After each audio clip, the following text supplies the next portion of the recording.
bersaing bersaing di tataran luar. Dan kemudian juga tentang inilah harapan. Terima kasih.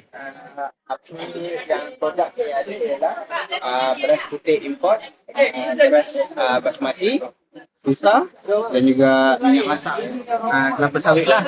Jadi untuk beras, apa kelebihan produk saya ialah biasanya orang yang dah pernah pakai dia bagi tahu memang saya punya beras lambat basi. Macam kedai makan yang saya supply pun macam kedai tom yam dia bagi tahu sampai 3 hari boleh pakai. Ah, Okey, seterusnya harapan saya lah selepas ni, selepas daripada program ni harap produk kita orang ni lebih dikenali oleh orang ramai lah. Sebab sekarang ni pasaran kami hanya dekat Pahang. So saya harap lepas ni akan lebih luas lah di setiap negeri.